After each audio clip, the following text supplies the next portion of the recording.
कि आप अब पहले से ज़्यादा काम कर पाएंगे, पहले से ज़्यादा आपका सिलेबस कवर हो जाएगा, पहले से ज़्यादा चीज़ें आपको समझ आने लगेंगी।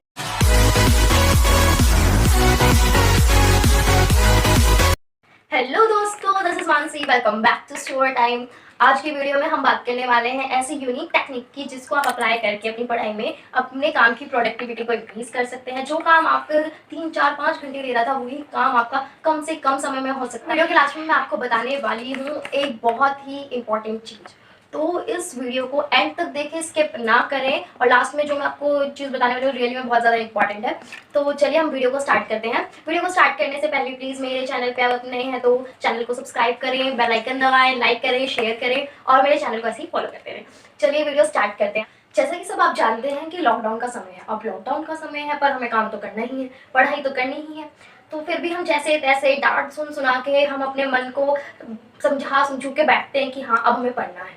फिर भी हमारा मन डिस्ट्रैक्ट होता रहता है, चलिए काम कर लेते हैं, चलिए काम कर लेते हैं। फिर फाइनली आके एक बार फिर समझाते हैं कि नहीं भाई अब तो पढ़ना ही है। तो जब हम पढ़ने बैठ भी जाते हैं तो क्या होता है, हम एक चैप्टर को लेके बैठते हैं तो वो चैप्टर हमारा कभी कभी तो पूरा दिन ही खींच देता है, या वो टॉपिक हमारा पूरा पूरा दिन खींच देता है, पर वो टॉपिक या चैप्टर कवर अप नहीं हो पाता, या वो चैप्टर या टॉपिक कंप्लीट ही नहीं हो पाता। तो अब हमें क्या करना है, तो अब जो मैं आपको बताने जा रही हूँ वो यही चीज़ है।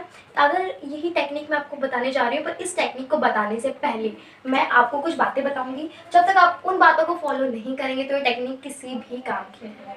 तो आपको ये टेक्निक अप्लाई करने से पहले आपको ये बातें फॉलो जरूर करनी है। मैं आपको एक एग्जांपल देके समझाती हूँ कि अगर आप एक ड्राइंग रूम में बैठ के टीवी देख रहे हैं और आपकी मदर खाना बना रही है किचन में, ठीक है, और अगर उनसे ये बोला जाए कि ये टीवी उठा के किचन में लगा दो और ये किचन का काम अगर आप डाइनिंग रूम में कर ले तो वो वर्क करेगा, वो काम होगा।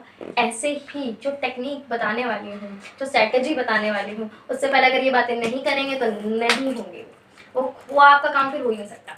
तो चलिए इन बातों को बताते हैं कि क्या ऐसी बातें हैं। सबसे पहला कि आप बेड पे बैठ के ना पढ़ें। हाँ जी, बेड सोने के लिए बना है, उसे सोने के लिए डिज़ाइन किया था, स्लीप करने के लिए। तो बेड पे बैठ के ना पढ़ें, आप कहीं भी पढ़ सकते हैं।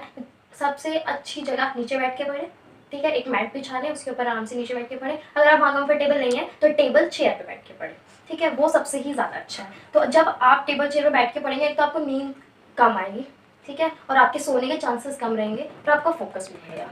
दूसरी चीज़ जो कह लो बहुत इंपॉर्टेंट है भाई, आपका मोबाइल फ़ोन। पूरा डिस्ट्रैक्शन इसी से होता है। आपको भी पता है कि आज के टाइम, हाँ मैं मानती हूँ कि लॉकडाउन चल रहा है तो आपको बहुत सारा काम है जो आपको मोबाइल फ़ोन से करना है, पर आपके पास जब बुक्स है, आप जब पढ़ने बैठ रहे हो तो उस मोबाइल फ़ोन को कबर्ड में डाल के रख दो, ठीक है। या फिर ऐसा कर लो कि आप, ऐसा तो हो नहीं सकता कि आप मोबाइल फ़ोन साइड में लेके बैठे हैं और आप पढ़ रहे हैं तो आपका ध्यान वहाँ नहीं जाएगा, डेफिनेटली जाएगा, चाहे कितना भी मन धन लगा के वो बैठ के पढ़ने की कोशिश करे, पर ध्यान जाएगा ही जाएगा। तो दूसरी है कि अपना मोबाइल फ़ोन रख दो, थोड़ी देर के लिए रख दो, ठीक है। अब तीसरी बात हमारी ये है कि जब आप ये काम कर रहे हैं, ठीक है, तो आप क्या करें कि अपने ज़्यादा, अगर आप रात को पढ़ रहे हैं, ठीक है, तो आप ज़्यादा खाना ना खाएं, क्योंकि आप ज़्यादा खाना खा लेते हैं और फिर पढ़ने बैठते हैं तो थोड़ी देर बाद नींद आ जाती है, ठीक है। तो अगर आप रात को पढ़ने बैठ रहे हैं तो थोड़ा खाना कम खाएं, ये नहीं कि खाए ना। अगर आप 4 चपाती खा रहे हैं तो 4 की जगह 3 खाएं, ठीक है। चलिए अभी ये सारी बातें आप अपने दिमाग में रखें और ये सब अप्लाई करें जब आप इस टेक्निक को कर रहे होंगे। तो मैं टेक्निक बता देती हूँ, इसका नाम है 1 2 3 आवर्स। 1 2 3 आवर्स, जैसे कि नाम बहुत ही सिंपल है, 1 2 3 आवर्स। तो आपको करना क्या है, आपको करना ये है कि आपको बैठना है, ठीक है। पहले आप एक प्रॉपर डेस्क पे अपने या टेबल चेयर जो भी है वहाँ पे अपनी कॉपी किताब लेके बैठेंगे। फिर आप कोई भी एक टॉपिक उठा लीजिए या फिर कोई भी एक चैप्टर उठा लीजिए, ठीक है। आपको 1 घंटा टाइम अपने आप को देना है, ठीक है। अब 1 घंटा टाइम आप 1 घंटा टाइम आप अपने आप को देंगे कि 1 घंटे टाइम में मेरे को ये चैप्टर किसी भी हालत में कंप्लीट करना है, ठीक है। अब भाई टाइम, अब मैंने बोल दिया 1 घंटा अपने आप को टाइम देना है, तो वही है 1 घंटा। आप उस टाइम को ही नहीं कुछ मानते कि 1 घंटा है, चल 1 घंटे में कर रहे हो, आराम आराम से कर रहे हो, नहीं। ये समझ लीजिए जैसे कि एग्जाम टाइम में बैठे, एग्जाम टाइम में आप 3 घंटे बैठते हो, 3 घंटे में भी टाइम ऐसे निकल जाता है ना, ऐसे ऐसे निकल जाता है, पता ही नहीं लगता कि 3 घंटे गए कहाँ। मतलब करते हो तो कभी कभी तो पेपर ही छूट जाता है कि भाई नहीं हो पाया, दे दो। तो ऐसे ही टाइम को ऊपर रखें, टाइम की इंपॉर्टेंस को समझे। वो 1 घंटा आपके लिए ऐसा होना चाहिए कि बस उस 1 घंटे में आप कोशिश करें कि मैं कहीं ना जाऊँ, ना कुछ काम इधर-उधर की बातें सुनूँ, सिर्फ़ 1 घंटा है मेरे पास और 1 घंटे में मेरे को ये टॉपिक करना है, ठीक है? तो आप वो ज़्यादा बड़ा नहीं, क्योंकि अगर हम कोई भी बड़ा टॉपिक लेके बैठ जाते हैं, तो आधा तो हम वैसे ही मर जाते हैं कि हाय! इतना बड़ा टॉपिक। तो आपको टॉपिक छोटे-छोटे लेने हैं, चैप्टर कह लीजिए, हाफ चैप्टर ले लीजिए, तो 1 घंटा टाइम आपको लेना है पहले। और मोबाइल फ़ोन लेके बिल्कुल नहीं बैठना कि मोबाइल में आप टाइम देख रहे हैं। आप वॉच लेके बैठें, वही वॉच सबके पास होती है, सभी के पास होती है। ना तो घर में वॉच होती है कि आप 1 घंटा टाइम देख लें, या फिर कोई भी छोटी वॉच है, रिस्ट वॉच है, आप उसको सामने रख के बैठ सकते हैं, ठीक है? तो आप जब वो रिस्ट वॉच अपने सामने रखेंगे और 1 घंटे की जैसे उसमें घड़ी घूमेगी, तो आपका ध्यान भी वहाँ जाएगा कि हाँ भाई 1 घंटा होने वाला, होने वाला, होने वाला।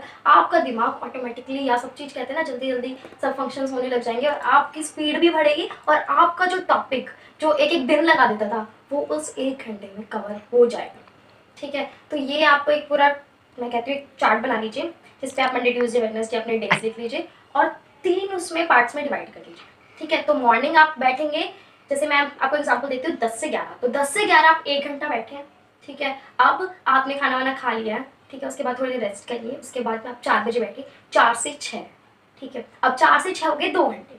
आप 1 घंटे अचीव कर लिए तो वहाँ पे लगा दीजिए टिक। अब आप फर्स्ट टारगेट आपका अचीव हो गया कि आपने 1 घंटा पढ़ लिया, अब सेकंड आवर, तो आपको 2 घंटा पढ़ना है, 2 घंटे पढ़ने हैं। वही घड़ी सेट करके, वही सब चीज़ें सेट करके 2 घंटा पढ़ना है। अपने उस टाइम को इतना प्रीशियस समझना है कि भाई मैं और कुछ काम नहीं करूँगा, चाहे कितना भी इंपॉर्टेंट हो, मुझे 2 घंटे में यही टॉपिक करना है। तो आप जब वो 2 घंटे लेके बैठेंगे, जब आपका वो काम हो जाए तो उस पे टिक लगा लीजिए। फिर आपका आता है 3 घंटे, ठीक है? तो आप स्टार्टिंग में आपको हाँ प्रॉब्लम होगी थोड़ा, तो आप 1 और 2 घंटे का ही टारगेट रखिए, 2 ही टारगेट रखिए। जैसे-जैसे आप इस चीज़ के हैबिट्स में आ जाएँगे, हैबिचुअल हो जाएँगे, तो आप इसको लेके 3 घंटे कर सकते हैं। तो यही वो टेक्नीक है कि आप अपने टाइम को, अपने उस 1 घंटे को इतनी वैल्यू दीजिए कि हाँ, ये 1 घंटा मेरे लिए ऐसा है कि मैं एग्ज़ाम टाइम में बैठूँ, और अगर मैंने पेपर नहीं दिया, यही मेरा बोर्ड का पेपर है, यही मैंने नहीं दिया, तो बस, ठीक है? जैसे आप एग्ज़ाम में बैठते हो ना, 3 घंटे ऐसे निकल जाते हैं। ऐसे इस टाइम पे आपकी ये 1 घंटा ऐसे निकल जाएगा, आपको पता भी नहीं लगेगा और आपका काम हो जाएगा। जो आप पूरा 1 दिन लगा रहे थे ना जिस काम को, वही सिर्फ़ 1 घंटे के अंदर हो जाएगा। तो आपकी प्रोडक्टिविटी, आपके काम के करना अपने आप बढ़ जाएगी। तो यही है वो टेक्निक, अगर आप इसको अप्लाई करते हो, ये डेफ़िनेटली वर्क करेगी। फ़ोन को नहीं देखना है, फ़ोन को रख देना है, बेड पे बैठ के नहीं पढ़ना है। टाइम को वैल्यू देनी है, टाइम को वैल्यू देना बहुत इम्पोर्टेंट है। टाइम को वैल्यू देनी है, अगर आपने ये चीज़ें फ़ॉलो करी और यही टेक्निक अगर आपने फ़ॉलो करी, मैं डेफ़िनेटली गारंटी के साथ कह सकती हूँ कि आप अब पहले से ज़्यादा काम कर पाएँगे। पहले से ज़्यादा आपका सिलेबस कवर हो जाएगा, पहले से ज़्यादा चीज़ें आपको समझ आने लगेगी और जो आपका काम पेंडिंग रहता था, वो सब फिनिश हो जाएगा। साथ के साथ काम करें। ये अभी कोई नई टेक्निक नहीं है, बचपन में मम्मियाँ यही करती थी जब हम छोटे थे। पहले हम 1 घंटे के लिए पढ़ने बिठा देती, हम खेल खा के उसमें थोड़ा बहुत पढ़ते थे, फिर भाग जाते थे।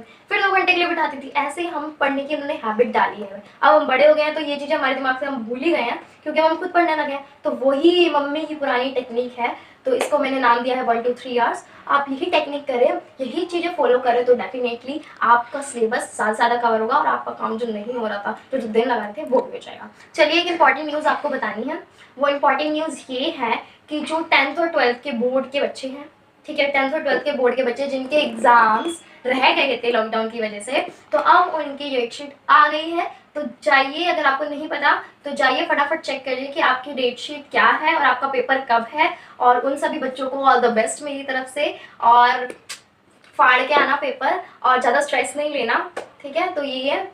आपको वीडियो कैसी लगी मुझे कमेंट सेक्शन में बताइए, और मेरी वीडियो को ज़्यादा से लाइक कीजिए और सब्सक्राइब करिए इस चैनल को। Thank you, keep watching.